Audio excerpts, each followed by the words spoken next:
Inilah Buletin Dakwah Kafah edisi 396, 10 Zulhijjah 1446 Hijriah atau 6 Juni 2025 Masehi dengan judul Ketaatan kepada Allah menuntut perjuangan dan pengorbanan.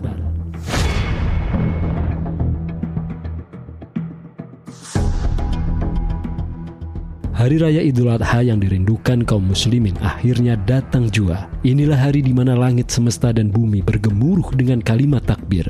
Sementara itu, di Tanah Suci, jutaan jamaah haji menunaikan ibadah agung dan menggemakan zikir, doa, serta kalimat talbiyah berisi pujian keagungan Allah Subhanahu wa Ta'ala, sekaligus rintihan kerinduan akan rahmat dan ampunannya. Inilah Yaumun Nahar, Hari Raya Kurban. Inilah hari saat kaum muslim diperintahkan untuk menunaikan sholat Idul Adha, menggemakan kalimat takbir dan melaksanakan ibadah kurban. Inilah salah satu dari 2 hari terbaik untuk semua insan yang beriman. Inilah hari yang agung. Keagungan hari raya kurban ini disabdakan langsung oleh baginda Nabi SAW. Hari yang paling agung di sisi Allah adalah hari raya kurban. Hadis riwayat Abu Daud. Pelajaran dari Nabi Ibrahim. Setiap kali perayaan Hari Raya Kurban, kita selalu diingatkan dengan keteladanan Khalilullah Nabi Ibrahim alaihissalam dan keluarganya. Tentu karena begitu besarnya keteladanan mereka, sehingga Allah SWT pun memuji mereka. Dalam Quran Surat Al-Mumtahanah ayat 6, Allah SWT berfirman, yang artinya, sungguh pada mereka itu, yaitu Ibrahim dan keluarganya, ada teladan yang baik bagi kalian, yaitu bagi orang-orang yang mengharap pahala Allah dan keselamatan pada hari akhir. Siapa saja yang berpaling, sungguh Allah dialah yang maha kaya lagi maha terpuji. Nabi Ibrahim alaihissalam adalah sosok hamba Allah yang menghabiskan seluruh hidupnya dalam perjuangan di jalannya, menegakkan kalimat tauhid secara nyata, menentang keyakinan dan pemahaman batil kaumnya. Amal itu ia sampaikan secara terbuka. Ia tidak pernah menutup-nutupi kebenaran yang memang seharusnya ia nyatakan. Dalam Quran Surat Al-Anbiya ayat 52-54, Allah SWT berfirman yang artinya, ingatlah ketika Ibrahim berkata kepada bapaknya dan kaumnya, patung-patung apakah ini yang kalian kelilingi dengan penuh penghormatan? Mereka menjawab, kami mendapati bapak-bapak kami menyembah patung-patung ini. Ibrahim lalu berkata, sungguh kalian dan bapak-bapak kalian berada dalam kesesatan yang nyata. Nabi Ibrahim alaihissalam sanggup berhadapan dengan penguasa kufur dan zalim. Ia menyampaikan dakwah tauhid ini secara terbuka dan terang-terangan. Padahal resiko yang ia hadapi amatlah besar. Namun ia yakin Allah SWT senantiasa menolong hambanya yang beriman dan senantiasa bersabar. Demikian firman-Nya dalam Quran Surat Al-Anbiya ayat 68-69. Mereka berkata, bakarlah dia dan bantulah Tuhan-Tuhan kalian jika kalian benar-benar hendak bertindak.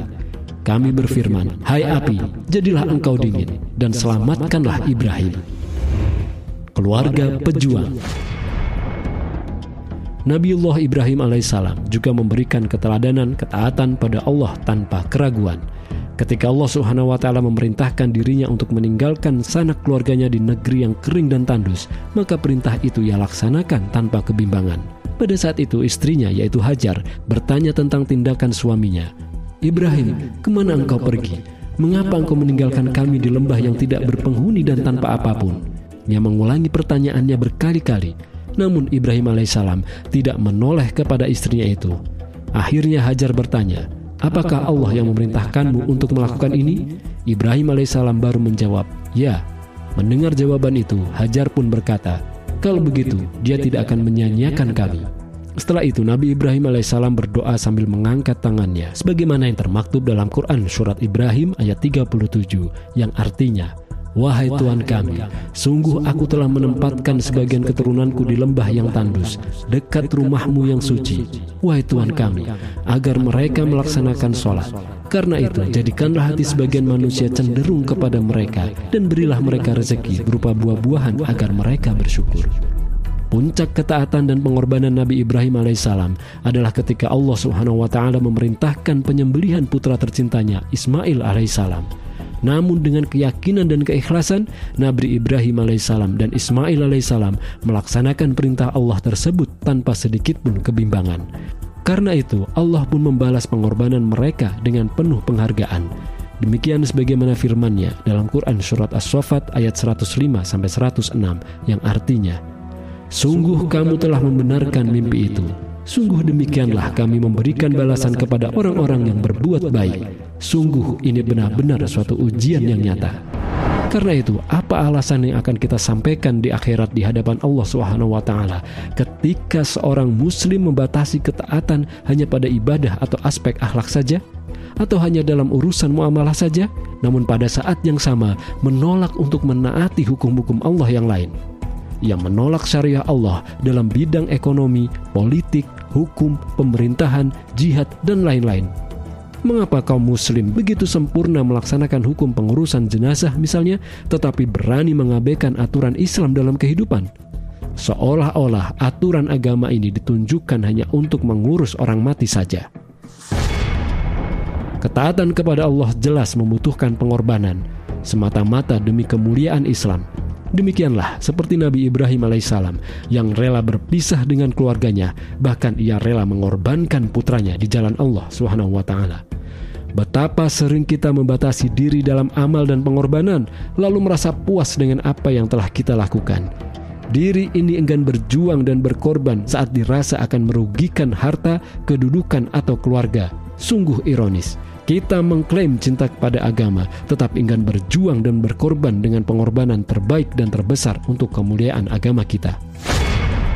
Ada orang yang mau berjuang dan berkorban untuk ibadah, tetapi enggan berjuang dan berkorban demi tegaknya kehidupan Islam melalui penegakan hukum-hukum Allah dalam naungan khilafah Islam. Padahal kewajiban khilafah dinamakan oleh para ulama sebagai tajul furud atau mahkota kewajiban agama. Akibat ketiadaan kehidupan Islam di bawah naungan khilafah Islam, umat merasakan derita yang luar biasa. Kriminalitas merajalela, premanisme berkuasa, korupsi makin menggila, sumber daya alam dikuasai oleh pihak swasta dan asing secara semena-mena. Bahkan umat saat ini kesulitan untuk sekedar mendapatkan jaminan makanan halal saja. Sungguh firman Allah SWT telah menampar kita, mempertanyakan ukuran cinta dan pengorbanan untuk agama ini dibandingkan kenikmatan dunia. Lihat Quran surat At-Taubah ayat 24 yang artinya, "Katakanlah, jika bapak-bapak kalian, anak-anak kalian, saudara-saudara kalian, istri-istri kalian, kaum keluarga kalian, harta kekayaan yang kalian usahakan, perniagaan yang kalian khawatirkan kerugiannya, dan tempat tinggal yang kalian sukai itu lebih kalian cintai daripada Allah dan Rasul-Nya dan dari berjihad di jalannya, maka tunggulah sampai Allah mendatangkan keputusan atau azabnya. Allah tidak memberikan petunjuk kepada kaum yang fasik." Seperti hari ini, di tengah perayaan Idul Adha ini, Gaza masih terus menderita. Militer Yahudi masih terus melakukan genosida terhadap mereka, melakukan serangan militer dan blokade bantuan pangan. Warga Gaza yang tidak wafat karena senjata kaum Zionis dibiarkan mati perlahan karena kelaparan. Namun yang paling memilukan, tak ada satupun penguasa negeri muslim yang mau berkorban menyelamatkan Gaza. Sejumlah pemimpin Arab justru menghamburkan triliunan rupiah ke negeri penyokong Zionis Yahudi, yakni Amerika Serikat. Para pemimpin dunia Islam, terutama para penguasa Arab, masih bersemangat menggelar ibadah dan haji. Namun mereka enggan berjihad membebaskan Gaza dan mengusir kaum Yahudi. Padahal haji dan berjihad sama-sama kewajiban dari Allah, pemilik tanah suci. Sebab itu, semakin nyata bahwa umat ini membutuhkan institusi pemerintahan Islam global. Itulah khilafah Islam. Khilafah inilah yang akan melanjutkan kehidupan Islam, menegakkan hukum-hukum Allah, menyatukan umat Islam di seluruh dunia. Khilafah pula yang sanggup membebaskan umat ini dari segala derita akibat penjajahan bangsa-bangsa lain. Semua ini sebagai wujud nyata dari pelaksanaan sabda baginda Rasulullah SAW. Sesungguhnya seorang imam itu laksana perisai. Dia akan dijadikan perisai di mana orang akan berperang di belakangnya dan akan digunakan sebagai tameng. Hadis riwayat Bukhari dan Muslim.